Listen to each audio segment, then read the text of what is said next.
If you've been showing up consistently, putting a lot of effort into your content, and you are making no sales from it, it can be a very, very challenging experience. And sometimes it's even worse when your content is actually, it has a bit of momentum behind it. Like you have some engagement, people like your posts, they comment on your posts, maybe you've even picked up like a couple followers, but it's not kind of translating into any new clients. Now, if this is something that you are experiencing, and I know this is so cliched, but I want you to know that actually many people experience this. So you're not alone, because a lot of business owners seem to get caught in this trap of creating content that actually looks really good, but it's not converting. So in this video, I want to talk about how you can become more strategic with your social media marketing so that you move out of that, like, I'm doing all the right things, but it's not working,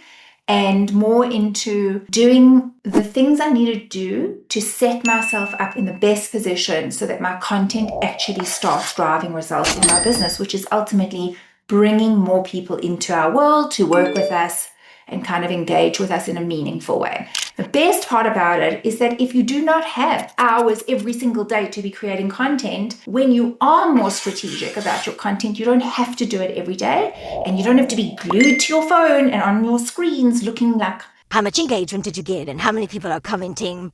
Because we kind of can let the content do the work that we want it to do.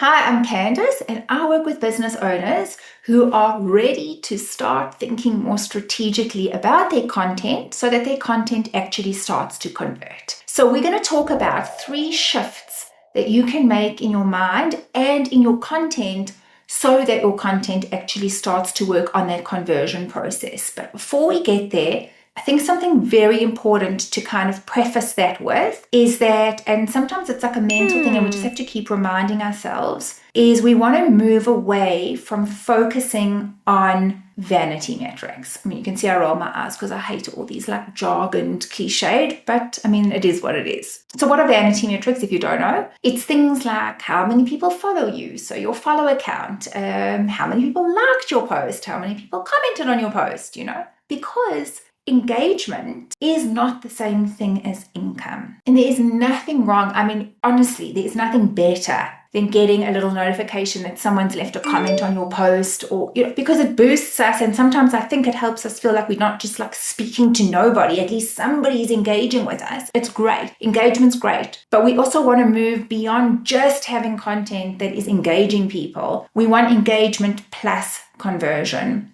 So that's the first thing. And sometimes we've got to keep reminding ourselves of that. Like, engagement's good.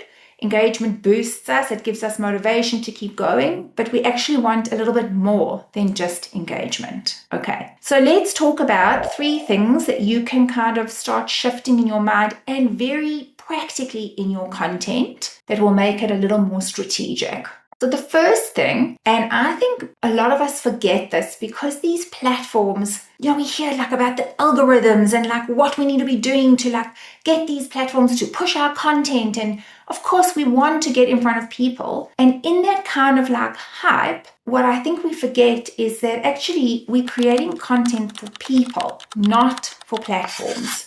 So that's the first thing I would say, that if kind of, and again, it goes with that first point that I said, if you're moving away from seeing content's success in terms of vanity metrics, that actually we're not making content for the platform, we're making content for the person who is on the platform. And so when you start to think about your content in terms of like literally, okay, I want to create a piece of content today. What is one thing that I know my ideal follower, the person that I wish was clicking follow, is actually really struggling with? What is one problem, very practical and specific problem they are having, that I could create a piece of content on? And when we start to think about our person before the platform, as kind of like this like snowball effect, what you'll start to see is actually the platform starts to push your content. Because actually people are watching it and telling the algorithm, this is a good piece of content. So we've got to shift that our focus isn't on what's the best clickbaity title that people are going to want to watch my video, to rather what is a great piece of content that's going to help my person. So that's the first strategic shift, is I'm making content for people, not platforms. Second thing, and as a lead on, is okay, so if I'm going to be creating that piece of content for my person, what is the purpose of that piece of content? So it's not just like winging it and waking up one day and thinking, oh, well, I think that's a great topic and creating a piece of content on that. What is the intention? What's the purpose behind the piece of content?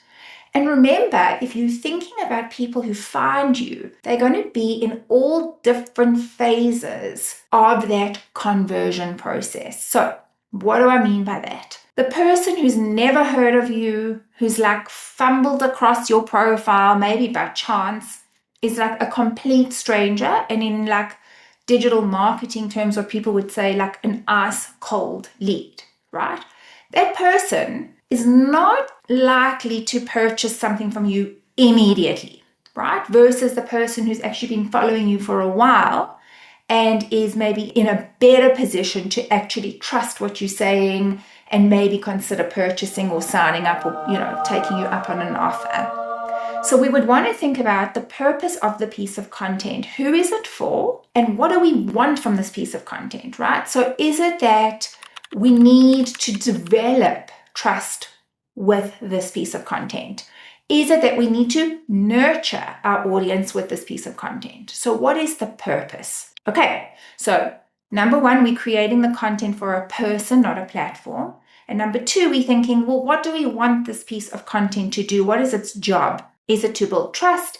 Is it to boost authority? Is it to position us as someone that kind of knows what they're talking about and we're not people? We actually can back up and validate what we're saying is true, right? So we want to boost our credibility with our audience.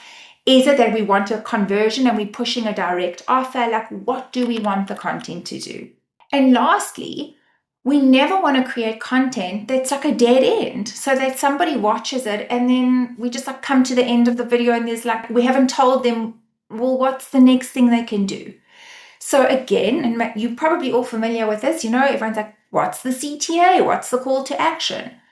And I always say, like, don't do something that just feels unnatural to you. Your call to actions should feel like you're not dreading saying them. It should feel like, actually, this is the best thing for the person watching this video. So again, there's a lot of context when you're creating content. So if you've created a piece of content on, let's say, email subject lines, and the best email subject lines that are likely to get, your click rates up. What we would want to think is, if a person's watched that whole video, what are some educated guesses we could make about that person? Like, what else would they be interested in, right? And so the call to action at the end of that piece of content, we would just want to put something in front of the person that makes sense. It's like we haven't linked two completely unrelated things together. And it invites them to take another step with us, not so that it's closer to getting them to pay us, so that it's getting them closer to helping them solve their problem, right?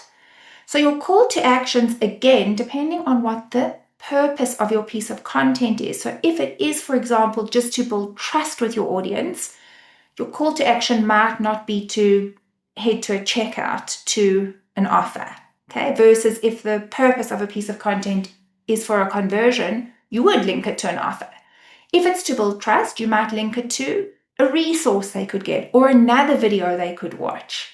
So call to actions should feel natural and should make sense for the piece of content that you've just created. Now, when you think about your content like this, in my mind, each piece of content is almost like its own little mini funnel, You've got your piece of content, you open it up often by talking and mirroring back to people what they're going through so that they feel really understood. Then you deliver the gold, what you know and they don't know, and then you deliver the final bit, which is a call to action, like what can they do to take the next step with you. So every little piece of content starts to become its own little mini funnel. And in that way, personally, I'd rather have 100 followers who really are not only engaged with me, but who are likely to convert, than 10,000 followers who you just can't get your audience to do anything. So it's not about posting more. It's not about, oh, I just need to get in front of more people. No, it's about, let me post cleverly so that the people who do engage are likely not just to get stuck in the engagement, but they are likely to engage and convert.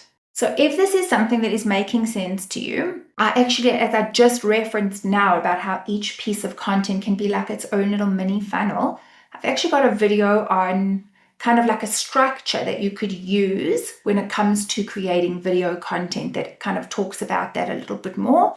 And if you're interested in watching that video, you can go check it out. I'm going to link it for you up here and in the description, so that you can start training your brain to think in a far more planned and organized way about your content, so that it doesn't feel like all you're doing is just posting away, creating content, you burnt out, like it doesn't work, and then you just want to throw in the towel. Okay.